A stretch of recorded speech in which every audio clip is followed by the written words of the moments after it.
So when you hear obesity medicine, you actually need to hear muscle-centric medicine, because if you can account for these issues in skeletal muscle first, you can actually prevent subsequent weight gain, subsequent low levels of inflammation. You actually can protect yourself from these diseases that we're all trying to fix.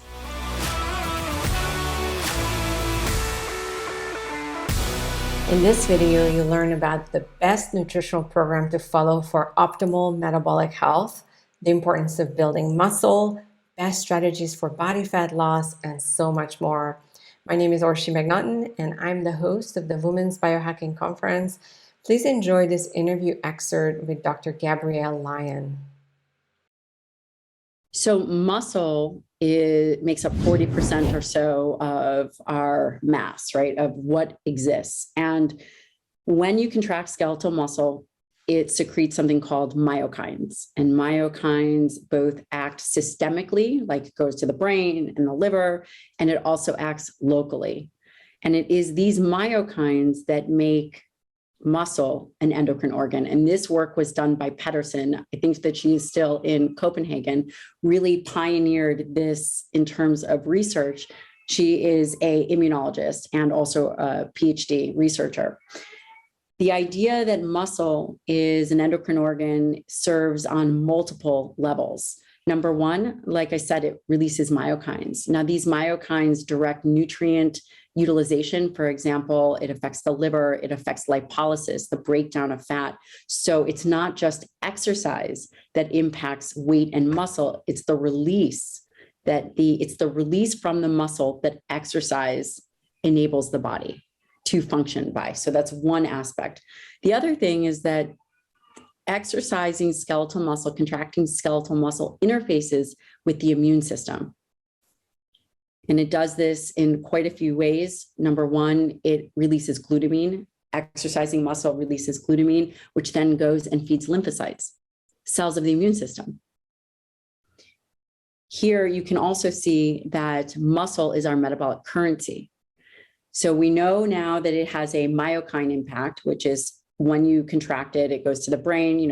We've all heard of BDNF. It even goes to the bone. It's also one of the ways in which it acts against and in the prevention of osteoporosis. So there's the myokine aspect.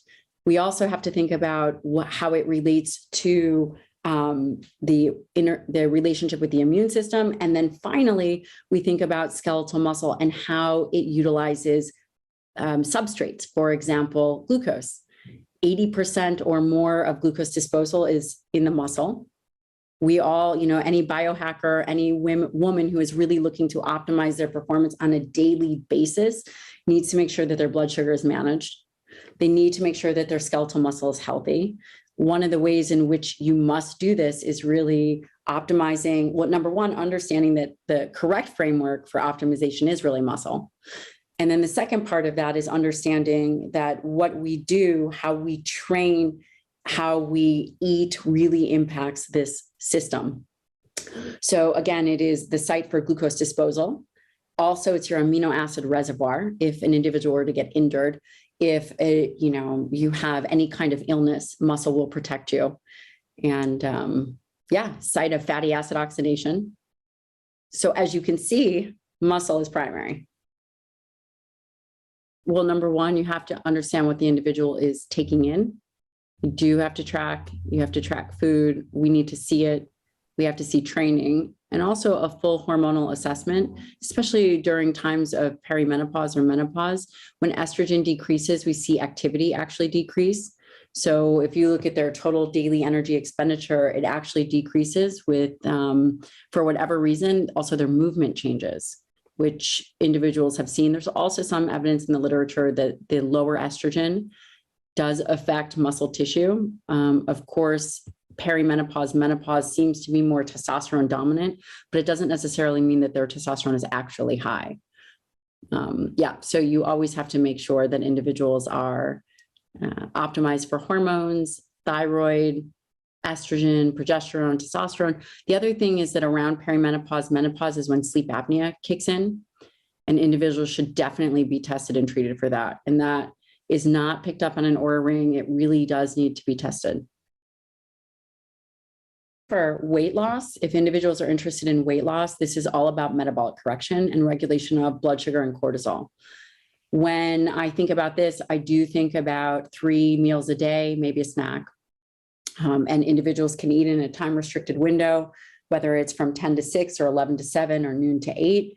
But the 3 solid meals a day, and planning, prioritizing protein.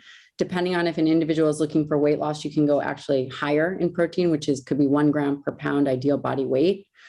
And depending on the individual's age, it could be between 30 and 50 grams of protein. I will say for metabolic regulation, I would, a minimum of 30 grams of protein 3 times a day. So that's 90 grams of protein, which is super easy to hit. And then for metabolic correction for individuals that are still eating carbs, you can do a 1-to-1 ratio of protein to carbohydrates. So that would be 30 grams of protein, 30 grams of carbs. And eventually what you'll do is you can titrate the protein up and the carbohydrate down. And can be very helpful. If an individual is just looking for maintenance, then they could easily eat 2 meals a day. And each meal would be higher in protein, for example, 50 grams of protein at the first meal, 50 grams of protein at the last meal, and then the middle meal could be a lower protein meal. As long as, I try to keep it balanced with carbohydrates and proteins, that is more of a protein kind of pulsing meal. Then if an individual is looking to put on muscle mass, you're looking at four or so meals a day that are higher in protein, and you're looking at 40 to 50 grams. I think fasting is a tool in the toolbox, and really it's a great way to control calories. It's also a way in which you can reset your circadian rhythm. It's also good for bowel rest. I have a lot of patients, for example, my military operators who have deployed, typically they may come back with something and then their wives get something. It can work well for that. A 24 to 48 hour fast, I think it's a tool, but the question is, what would you be using it for? Are you using it for, ways to increase autophagy? Are you using it, for what? Total calorie control? I think the question is, what is the outcome and what is the tool that you're using to get that outcome? And that becomes a very important question. Because there's other ways to have somewhat of, it's called this integrated stress response. And that would be when you really lower, protein in the diet, and it's more of like the fasting mimicking diet, which is a methionine restriction, an amino acid where you use a methionine restriction model. That can be beneficial. But again, the question is, what is the outcome that an individual is looking for, and then what is the tool that they are going to use to get that outcome? Right. So if you are interested in protecting skeletal muscle, if you are, in the perimenopausal phase, I don't recommend 24, 48 hour fasting. You're already at an increased risk of sarcopenia during this phase of your life, and it becomes more difficult to get that skeletal muscle back. Intermittent fasting, time-restricted feeding is totally acceptable. If an individual wanted to go on some kind of fast, fine, but the idea is for what purpose? You'd really have to kind of hone in on what that is. I think laying a strong foundation is very important. And to me, that foundation is training, right? You do have to have a planned resistance, program, and it all matters.